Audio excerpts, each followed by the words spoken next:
using clay body. And our basic slip in warm pink. With a hotkey brush, I'm going to apply 3 generous coats. Each coat is going to be applied pretty thick. At this time, I usually would let the second coat sit for a little bit. What I'm looking for is right now that the slip is still wet and very glossy, I want it to take on more of a suede, soft reflection rather than sort of wet and juicy. So I'll let that sit for a second, then I'll apply the 3rd coat, let that sit, and then I'll apply the transfer then. The 3rd coat is dry, it's been applied and is ready. It's no longer reflecting any of the light. It's really soft and is taken to the sort of the leather hard of the clay tile. Now it means that I am ready to spritz the underglaze transfer using my Flairosol hair sprayer. I want to spritz the backside first. Here's why. The underglaze has been applied down to the paper, and if moisture doesn't reach all the way through to the back, it may have some sort of problem releasing off the paper. So I'm going to spritz the back first. Gentle dusting, and you can see where the image is starting to become clear again. There's some spots where it still looks like it's the paper. That either hasn't absorbed the moisture yet from the surrounding areas, or it just needs to be sprayed a little bit extra. Now I can flip it over and do a light spritzing just on the surface. The image needs to, the paper and the image need a moment to absorb all that moisture. If I applied it right now, it's too wet. And when I burnish, it's going to smear the image that's trapped between the slip and the paper itself.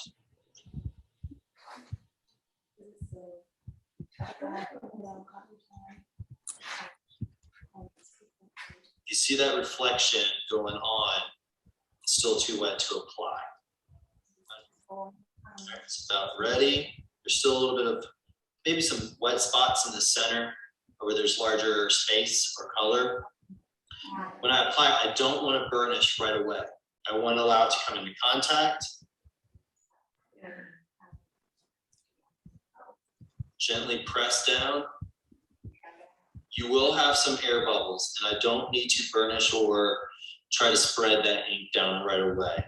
Again, I'm going to let it sit. It needs about 30 seconds to a minute to really absorb the moisture.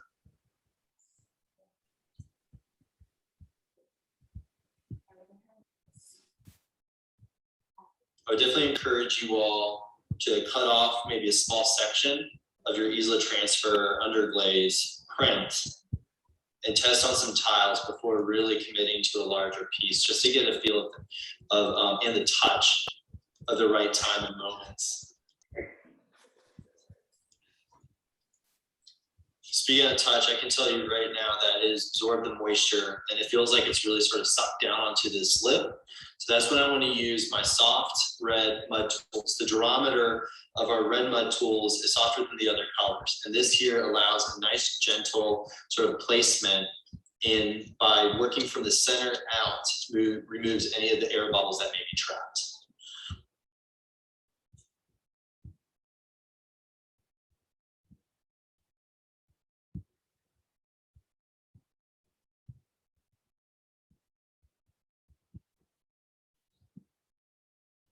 There you have your image transfer.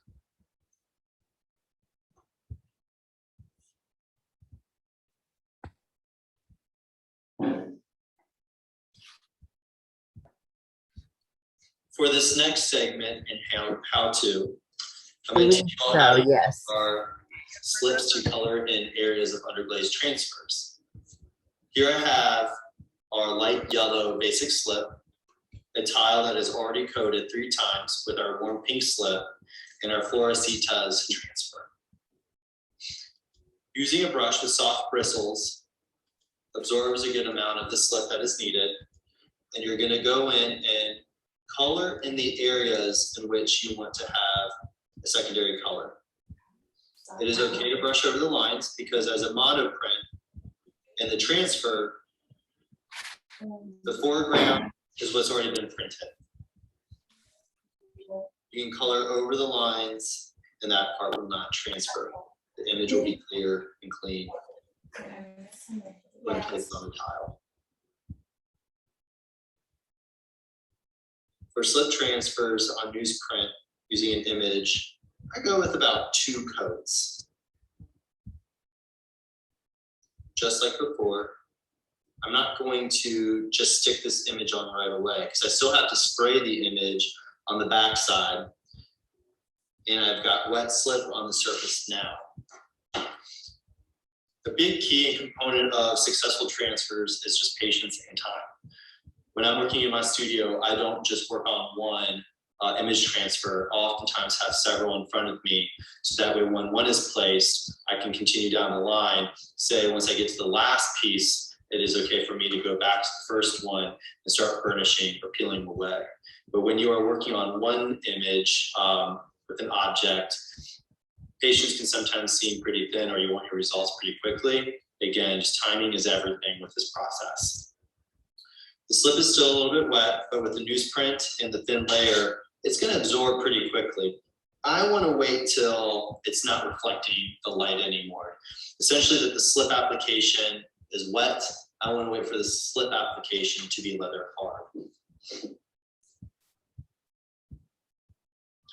The slip on the transfer is now reached leather hard. I'm ready to move forward. Also, I want to share, for those who may not be able to see the reflection or not, this is a gray sheen right now, but another way to find out if it's ready for the application of a transfer is just by touch. I don't have any of the slip coming off on my finger. And I still feel the moisture, and it does have sort of a tackiness to the touch. That's going to grab the slip of the underglaze transfer when it is ready for application. I still have to moisten the back of the paper.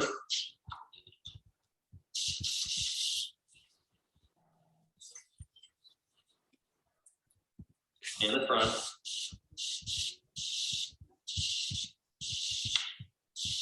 And again, that slip is wet again from the application of water.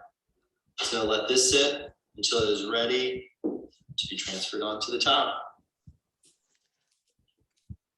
Now that the moisture of the water has rested into the image and the slip has absorbed, I can now go ahead and safely say, we can apply our image.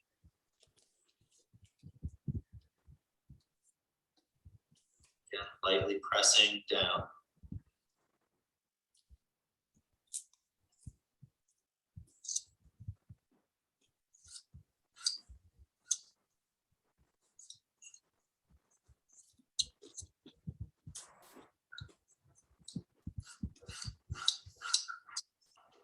So it looks like that. When applying slip onto slip, sometimes you'll have a little bit that releases off, giving you little air pockets. That is actually part of the process that I like, because I always go back later over the work and stain it. It also gives the surface texture sort of a distressed look to it. If you don't like that, you just place it right back down and keep burnishing over it until the slip will transfer and stick to the tile.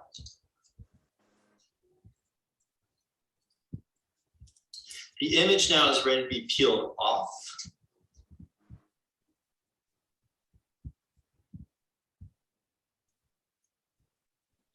I don't have as much slip sticking to the surface. Can I get a nice distressed look with a little bit of the underglaze that is resting on the tile? But you can see where the light yellow is now resting behind the violet, in contrast to where the warm pink backdrop is of the tile, how that all becomes one. And the burnishing really sets it all down into place. That's it.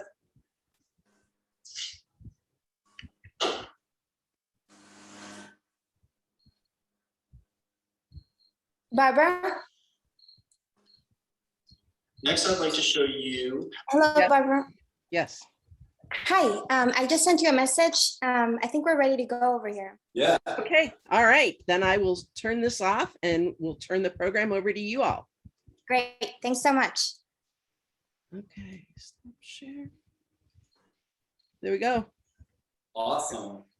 I'm going to go over a little bit of what you all just watched in the demonstration, but what's great here is that with the videos that you just watched, you'll get the general idea, and I can talk more about content. If you get lost a little bit on the approach and the technique itself, please feel free to go back and watch those videos. I feel like you all are going to be watching the better part of it, not just the technicals there, but being able to talk about how to really just respond to the printed imagery. Before I begin, are there any quick questions that I may be able to answer? If not, I'll dive right in. All right, I'm gonna dive right in. Okay, so while the demonstration videos, the YouTube videos were happening, I went ahead and did my first coat of slip on the tiles, just to kind of speed up the process a little bit. I'm gonna go ahead and do a second one. The reason why I want to go ahead and get it done is I want that first layer of moisture to absorb into the clay. So when I put my second and third, we don't have to wait as long for the process to go through. So I've got 2 tiles here that are covered in pink slip. And I've got a tile here that's covered in white slip. And then hopefully with time will give us, I've got a little buddy here that's pink and white striped that I'm going to use the tissue transfer on. We've got a couple options here, or a couple different patterns that I may be pulling from. ISLA transfers, we like to feature some artists and their artwork, their patterns, their illustrations. A few that I'm going to be working from is a recent collaboration with Ricky Barnett and Lynn Albeka, and the other one is going to be Katie Miller. And if you're not familiar with their work, I highly encourage you to follow the Instagram, because if there is any sort of essence of their artistic touch that's in these prints, that you'll definitely see reflected in their work. So the first one is going to be these X's and O's. And you might think to yourself, oh, I can just brush X's and O's with slip or underglaze. You can, absolutely. Every single X and O you can just gleefully paint onto a pot. Or you can have them screen printed, so that way all that work is already done, and you're still going to get a lot of spontaneity and fun with that. With the screen printing process, you can get things that are going to be as tight lined or loose. And with the underglaze process and this all happening when it's leather hard, granted, you're going to place some information down, but I'm also going to show you how with leather hard clay, you can continuously, did we lose them? Yeah. Can you all see us? Did you all lose me? I know you're there. There. There we are. Okay. That you can continuously work with the imagery by attaching, subtracting, doing washes, wax resists on the leather hard or bone dry clay. So, like I said, I got my first coat down. I'm going to do another coat of pink. And I want the slip to be this chocolate bar leather hard consistency. That moisture is minimal, so the clay is just absorbing as much moisture. It's thirsty. It's going to be absorbing as much moisture as possible.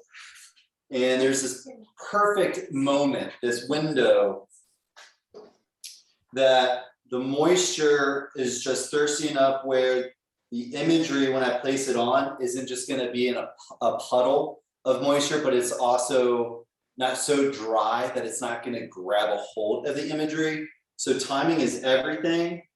One of the things I don't always talk about is within my process, I like to work on many pieces at once. And I like to have damp boxes made with like Rubbermaid containers with a little bit of plaster at the bottom that remains moist and wet. That way, while I'm working on stuff, it can just sit after I've transferred, or it can be ready for transfer. And it just sits moist perfectly for me to work on production. So I've got my second layer of slip, and if this dries a little too fast on me, shouldn't, it's quite humid here. If this dries a little too fast on me, I can always add a third. I want to be cautious on 4 or 5 layers.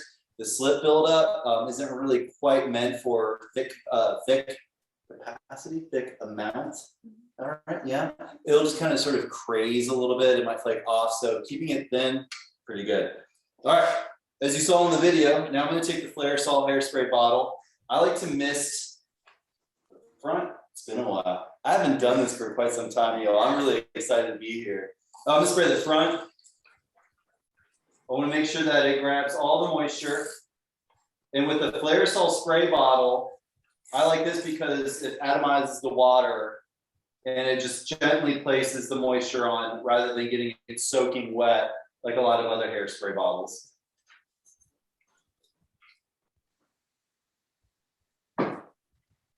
Okay, so it's got this moisture, table move. So you see that reflection, that glossiness. I want to wait till that glossiness becomes more of a fondant, a matte, semi-matte, semi-gloss look to it, just moist, as if the paper and the other underglaze have absorbed it and it's no longer reflective. I'm going to do that with the other pieces as well. And I can just let it sit on the table, underglaze image side up. If I put accidentally the image down on, say, a dirty surface, it's going to get on top of the image and you're going to transfer that too, which could lead to some fun results. Just know what it is that you're doing.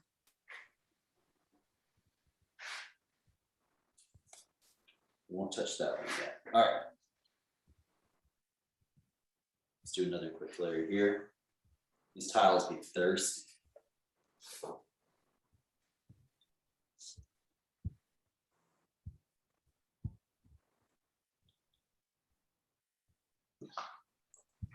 So for the first one with the X's and the O's, I'm going to set it and I'm going to press, but I don't want to burnish, because if there are some more like wet spots and I start burnishing, it's just going to move, that moisture is going to move underneath and I could smear the image. So I'm literally just pressing with my fingers, and I can see with the paper, if it starts turning back to that natural newsprint paper dryness, that means it's absorbing that moisture, and I could probably start burnishing with that red rib that I was talking about in the video. The red rib is just going to be soft. It's going to just gently place it down, but it's not going to be enough hardness to burnish the image and to release off the paper. So I'm going to let that sit for a second. Now I'm going to apply the other one. Now with the X's and O's, I cover the entire tile. With these dashes, I'm just going to cover half. I've always been excited just by mark making and responding with the tile after the image has been transferred. I like setting up information to respond to, where I know a lot of people who use the image transfer process just to sort of lick it and stick it and be done with it. I like using this as a setup for how am I going to engage with the piece itself. I can't see if you'll notice, but I went ahead and put it at an angle. So how are opportunities in the process of making that I can add excitement or interruption in the work? How can I make things not go according to plan? Also with the underglaze tissue transfers, this one's by Katie Miller, you can do a mono printing technique where I'm going to brush just a little bit of colorant on the image itself to fill in some of these lines. And I'm going to be really loose with it, allowing some of the color to go outside the lines. Because if you're used to monotype and mono printing, the way that this will release back onto it, the printed image is what's going to still be in the foreground. So I can cover these lines, and just because it covers up the imagery doesn't mean that it's going to prevent you from seeing it. In fact, the colorant will fall behind the lines, and you'll see that in just a moment.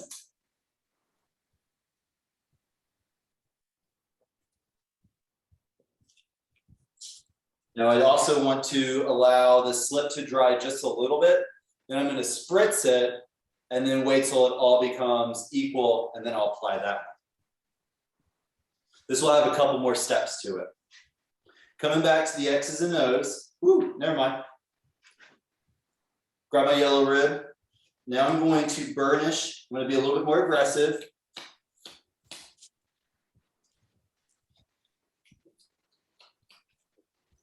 And if I want to check to see how it's releasing, I'll just peel away a little bit of the corner. I won't do the whole thing. It's peeling off pretty much most of it. If you're uncertain with it and you're like, I just want that little extra bit to fall into place, just give it a little bit of a spritz, just a little. A little bit of moisture to set into it. Burnish some more. Me personally, I love that the technique pulls just a little bit of the pigment away. Then it just shows a sign of process. It adds a little bit of interest to the surface.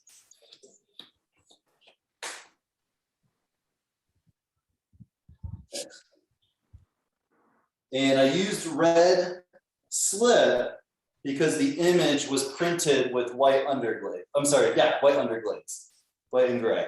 So let that sit for a second, come back to that.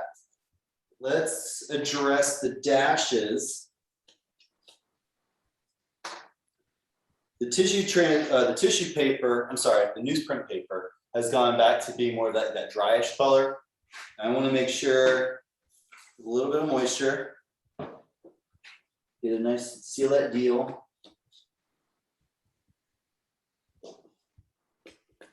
Next, I'm going to check that I'm not going to peel all the way off.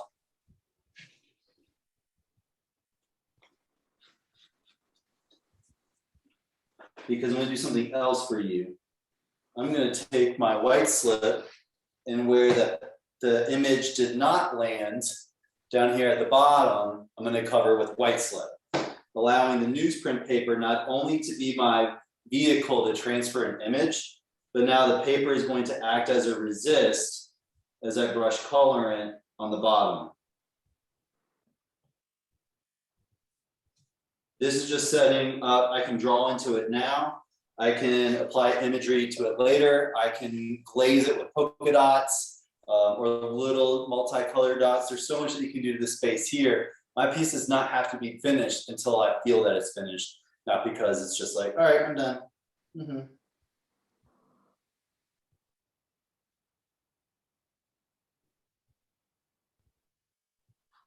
Now I got that composition, a little area on the bottom that I can play with. Come back to that. All right. Next up. The slip is pretty much where I need for it to be. Of course, that's going to get rehydrated as I spritz it with the Flare Cell bottle.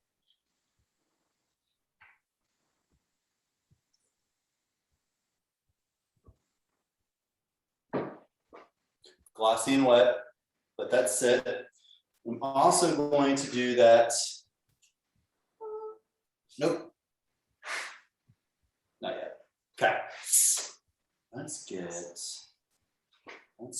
this covered in white. So I got a little cylinder here.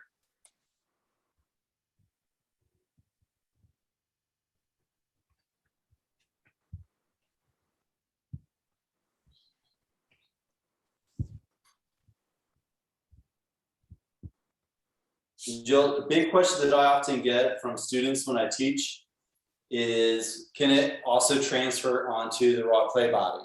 I'm going to show you how that looks. There can be success. It's not always desirable because a lot of that depends on the clay body. If the clay body is tacky, depending on the ingredients that make up the clay body, you can have success. But some clay bodies are so tight, even when it's wet, that it doesn't want to accept any sort of underglaze transfer. So we're going to see how this process works on that one. All right, so this is ready. Place this down. Well, let's go. Right. Something I like to do occasionally is create folds. Let me get this where I want it. Nope. There. Patting it down into place, light rib.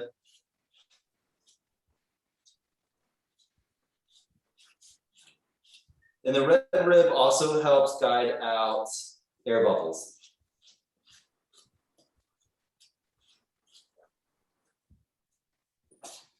Sometimes the transfer happens like that. Sometimes you just need to let it sit and wait. Do a little spritz. Something else that ISLA offers are tissue transfers.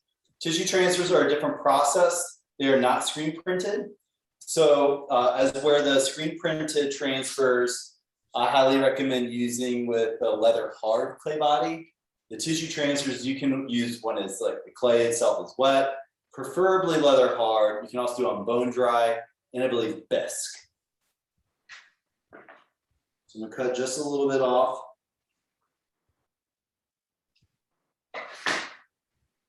And this striped cup has already been sitting out for a little bit.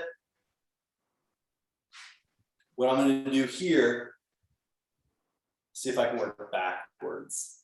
I'm going to hold it with my thumb in place. On the right side, yeah. Hold it with my thumb in place. I'm going to grab a wet sponge and I'm going to wring out as much water as possible. You do not want this soaking wet. And then I just like to dab the tissue transfer gently into place the first go around.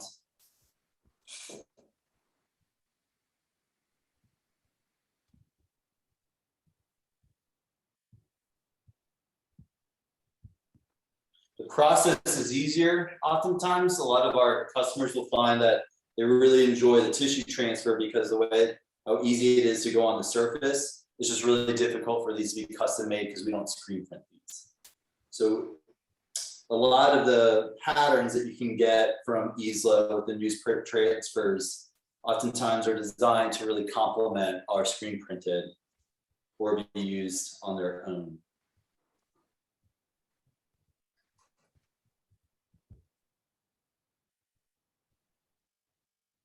Once the tissue transfer meets itself all the way around, now you can release just a little bit, get a little bit backward, layers on top, and now I'm just going to apply a little bit more pressure. But the moisture itself really does most of the magic. It releases off beautifully.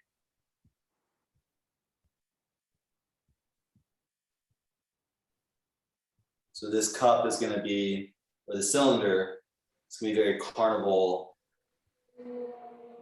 inspired. Stars and stripes.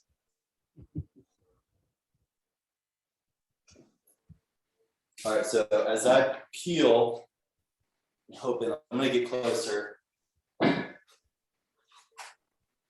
Okay. Hopefully you all will see how great the image is releasing off onto the cup.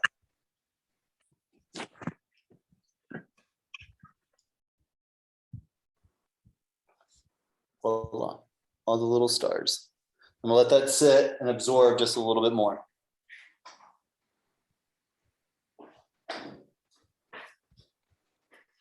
Going back to Katie Miller's flower pattern, I still want to get a little bit more burnishing.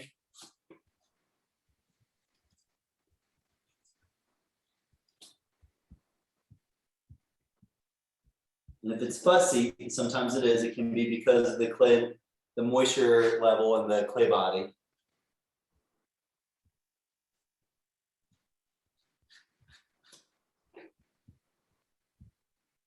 Beautiful. All right. Next, this little area down here, I'm doing pink. Keeping the first layer of paper on. While that absorbs, I'll spritz this piece.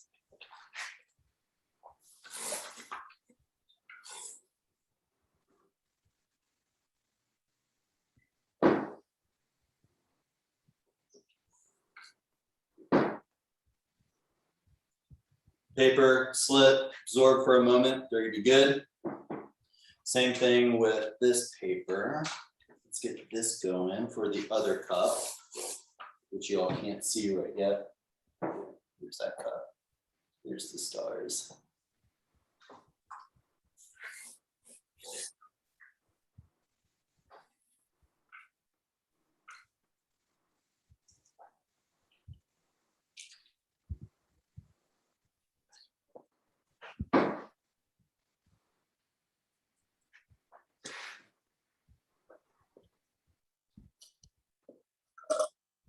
The blue's about absorbed with the moisture. Pink slip as well. And what I like about screen printing on newsprint paper, especially the rough surface, is that it can really handle a lot of the burnishing and the friction, but also the moisture where like if you were to use an actual newspaper with printed imagery, that paper has just been just abused through like the ink, the sizing, the chemicals, that a lot of times when it gets wet, it just falls apart. So, and then plus I can see by the translucency, the transparency, yeah, I can see an idea of where I'm placing that. Soft little gentle rub, just a little fragment of additional information. Patterns next to patterns, quite lovely. Going back to this first one, using an X-Acto knife or some sort of incising tool. Now I can draw into it. And this is the part of the process, I won't do the whole thing, but this is where I could get lost into this for hours. Put on a good podcast, put on a good Netflix television show, Hulu, Prime, whatever, and get lost in season after season of shows just drawing into clay. Very meditative. And so here I could just draw into, and I'll show this to you all when I'm done. I can just do one line of X's. And bring the camera to you. Yeah, absolutely. I can do one line of X's. Go in. I could do this line right here, which would be fun. The other thing I can do is with X's and O's, I think of football. I've never really been into football. Yeah. But I always like the X's and O drawings and all the football high school movies. All right, so I can draw here.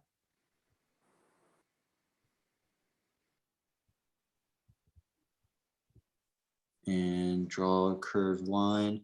And now it just totally activates the space so much differently.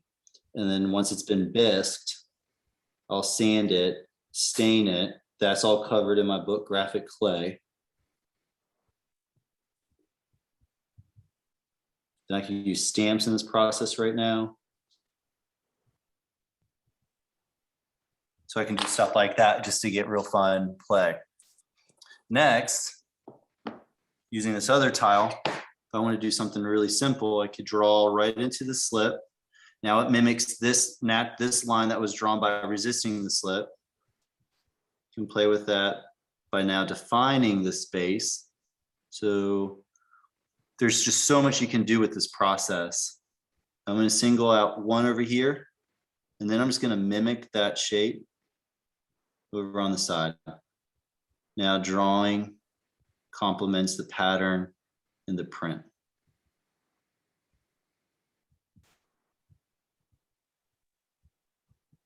Like that. So there's just so much, it's just all drawing and doodling. Then with the cup, how's your arms doing? Good? Okay. So with the cup, an easy and fun one to do here, just to define those lines, is just drawing straight lines up into the color and the spaces. This is some early Jason Burnett techniques here. Old school. And it just activates and defines. All right, I'm gonna let Christina put that back up as I finish up this next tile.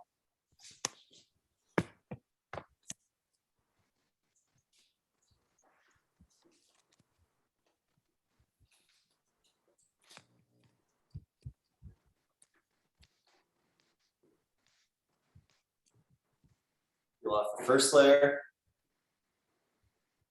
Peel off the second. And I've got that there. And that's where I could go back through with the X-Acto knife.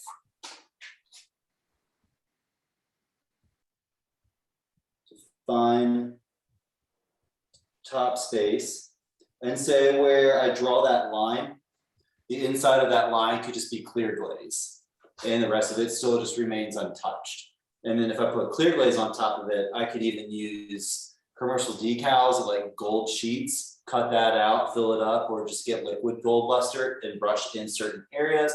Use colored glazes on top of it.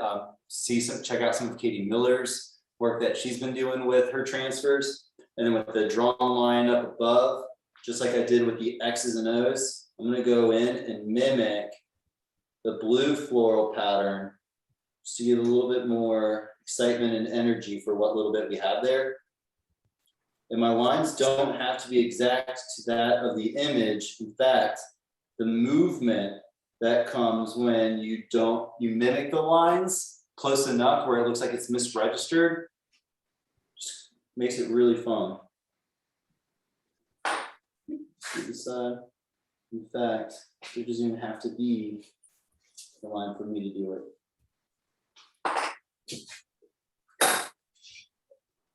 So hopefully y'all can see the drawn lines in the. All right. I'm gonna give this just another spritz. This needs a little bit more white. We'll see how this transfers.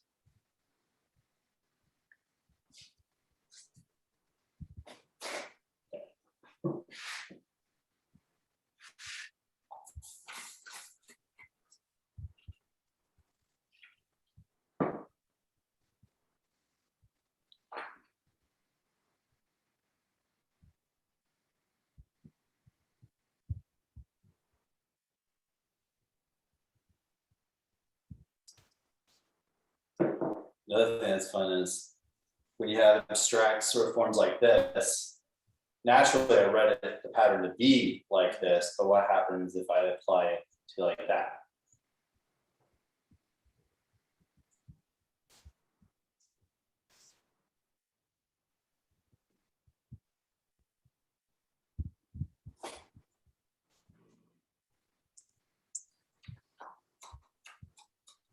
Now, when you take the paper and you wrap it around a round form, you're gonna oftentimes get buckling if it's not completely even-sided all the way around. Those wrinkles, embrace them. When I stain my work, as I was mentioning earlier, after it's been bisqued, I'll sand it down. I'll water down underglaze, specifically Amico underglazes, the velvets. It's about 50-50 underglaze to water. And then I'll brush it all over the pot and then I'll sponge it off. And if there's like little imperfections or if my fingerprints have been left in there, or if I've put stamps, recessed areas, pressed areas, all that stain will fall into that information. And it's beautiful how it just all makes it harmonious.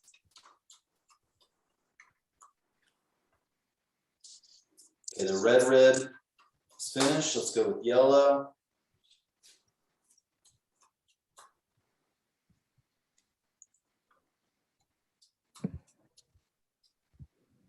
As I'm ribbing, I'll just say thank you all for spending your time watching this demonstration this evening and having us be here with you all and us getting to share what we enjoy doing with you. All right, burnishing on top of the red. Never done this. All right.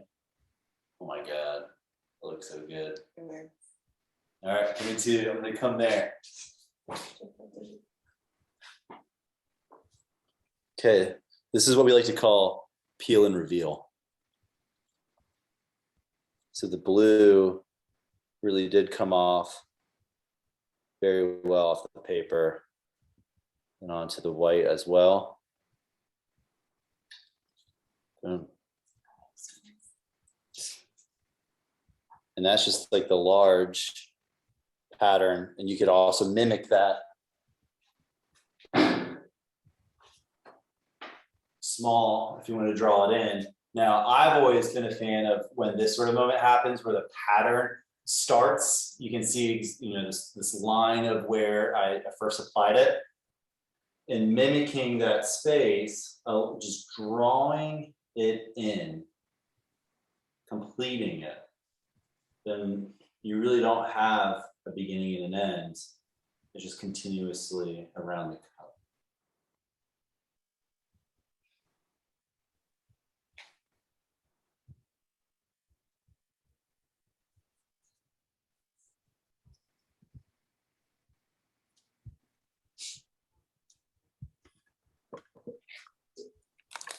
see where, there we go. You can see where it's just drawn into the red there.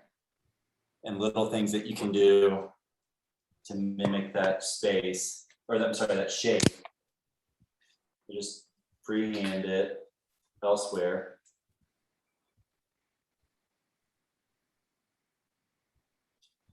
And just have fun with it. Be loose. I believe that that's everything.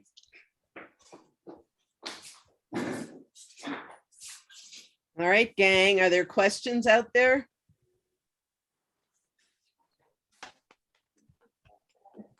Thank you very much. Hey, you're welcome. And if Okay, you've got questions just about ISLA transfers or the technique, we'd love to answer them. so we've got, what about doing a monoprint on newsprint by painting colored slips and transferring the image to clay? Would it be the same process? Yes. So I usually, what I'll do, so it's a little bit, I don't want to say finicky, but maybe just a little bit more time involved. Just with monoprinting, and you all know the difference between monoprint and monotype. So in this case, it's going to be a monotype when I use just slips and mark making onto newsprint paper. I like to take like a Rubbermaid lid and just have some moisture in it, get a sponge, like a sheet of foam that I can run under a sink and wring out so it's moist, but I'll still spray water on my paper, and then I'll brush or slip onto the paper, but I want my paper to always remain that sort of moist, not sopping wet, but just moist. So that way the slip it can hold itself, but it doesn't dry out. If it dries out, it will flake off the newsprint. So keeping that paper just semi-moist, I can layer different slips on top. I can get like a whole painting, and then I'll just transfer that onto a pot as well. Often what I do find when I use that process is that with the slip on the newsprint, when I wrap it around pottery, chances are you could get air pockets or air bubbles that you don't know about until after it's been bisqued or glazed.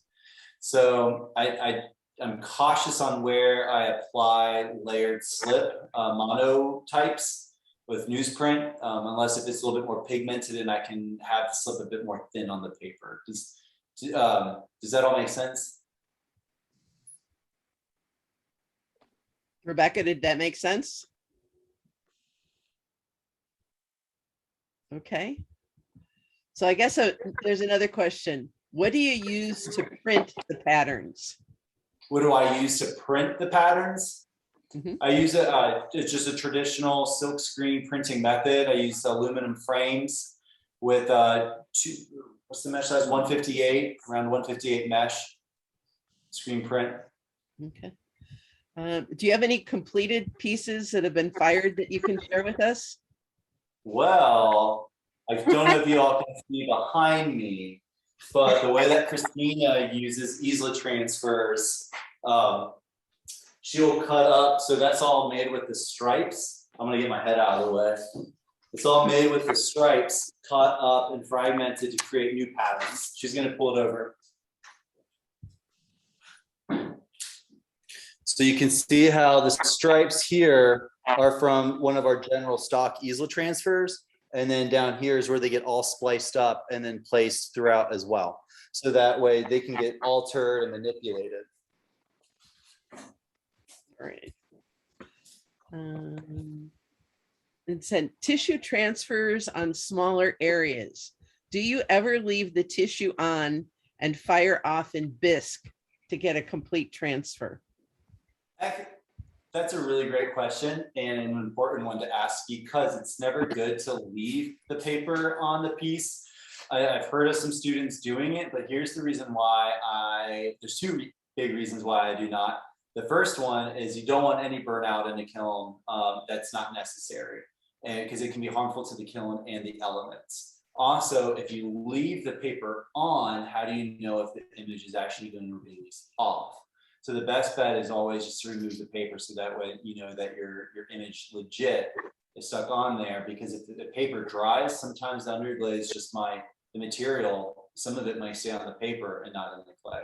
So I always recommend removing the paper. Okay. So if I have some great ideas for like a custom transfer that I'd like you guys to make, what are the parameters around what it is that I would send you? I'm gonna let Stormy step up on this one. So, first I want to say we have a really great page on our website that sort of covers the basics of the custom design process. But in terms of imagery, it could be, you know, anything from brushwork to really tight illustration, or sometimes we do a lot of logos for people. But we ask for a black and white image. Gray tones, mid-tones with the screen printing process isn't best suited for that. And then for size-wise, we do a full sheet just under 11 by 17. But yeah, you can just send imagery or proofs, or even just if you want to talk about your design before you get the process started, that can all be sent to the email that is on our custom design page. So if I have an image, is it something that if I send it and it's not 11 by 17, you tile it on the page, or do I need to send it Yeah, there's a tile? lot of options. You could tile it, we could scale it up. Sometimes if you have, you know, if you have an image that's not 11 by 17, maybe you have another image or some elements that you also can fit within that 11 by 17, we can sometimes move things around and get the most out of that printed space. Okay. Oh, and a big one too is that if you are using, I mean, Stormy oftentimes will catch all this, but you got to think text. Yes. Anything that you need to have read or seen in a particular direction, make notes to that for Stormy, so that way when it gets printed on the paper, it's printed in reverse. Yes. So when it's transferred, it's read correctly. Yeah, just recently I did an image with a bunch of different elements, but it had the state of Texas in there, and we caught it right before starting, but the customer didn't know that, you know, that's all going to be reversed. So to get things right reading, like Jason said, you definitely want to let me know if there's anything on the image that you specifically want. And I will say one more thing is with sending imagery, we want, you know, the best possible results. So sending the highest resolution image is always what I advise. And that could be anything from a JPEG to, you know, a vector or EPS file, you know, like more of an Illustrator file. So Okay. yeah, there are examples on the website.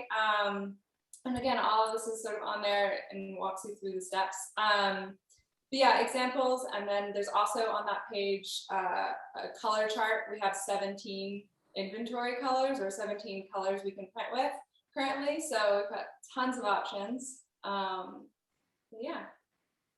Okay, is there anything magic about the slip that you guys use? Or can we can we make our own slip and do this? That's man. So with the slip, I highly recommend, I've got it written in graphic clay. You could try Googling it, and it's called all-purpose white slip. It's great, and it's designed for low fire. I used it for years on mid-range. All the mason stains that I would use in it just became vibrant when I would go to mid-range. I know the slip can fire up to like a high fire and atmospheric, but it can do some quirky things. So I recommend using it low fire or mid-range. Now, I believe one of the important ingredients in that slip is 3124. So it's be mindful and run tests if you have to use or substitute it with another frit, just because everything changes within the country and the mining industry. So be mindful of that. But if you've got a slip recipe that you enjoy, this is just one that I found and that I've used forever, and I love it. I feel very fortunate to have run across this slip. But try other decorative slips. You know, especially if it's a slip body that works well with the firing range that you prefer to use, and test different stains. You don't have to use just this slip. Try other ones. Some people will, if they're using porcelain or a white clay body, they'll blunge up some of their clay body to be a slip that they'll try to work with. But mainly I'll look at decorative slip bases. And so will your transfers fire up to mid-fire? Yes. Yep. All right, and then question, how do you get the images onto tissue paper? Is it screened also, or? No, that's oftentimes a metal plate printing process. Okay. All right, other questions out there, people? All right, well, I know you all stayed up late, so thank you.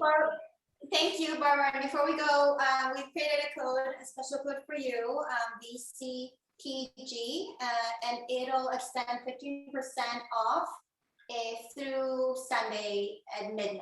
So anything off our website, it can be purchased with this discount using this code. And yeah, thank you so much for inviting us. Well, thank you very much. That's a great surprise and a great treat. Yeah, We'll make thank sure you. that gets out to our members. I do want to let you guys know, I will send you the link within about a week. We'll be posting this program on our Guild YouTube web channel. And so we'll list it as well as all your contact information for your website and your guys' names. So that'll be available in perpetuity as long as the Guild has a YouTube webpage. So if somebody Googles you, they'll meet us too. But thank you very much. I think it was a great program, and this certainly plays well. Our Guild has a challenge for our December holiday party where people are encouraged to make a piece with an underglaze decorative surface. So we'll send you the link from that meeting. You could check in and see how many people have taken advantage of what you shared with us this evening. So Sounds great. Looking forward to it. thank you so much. Thank you. Thank you. Thank you all. Be well. And Guild Thank members, you. please hang around. All right, you. thanks.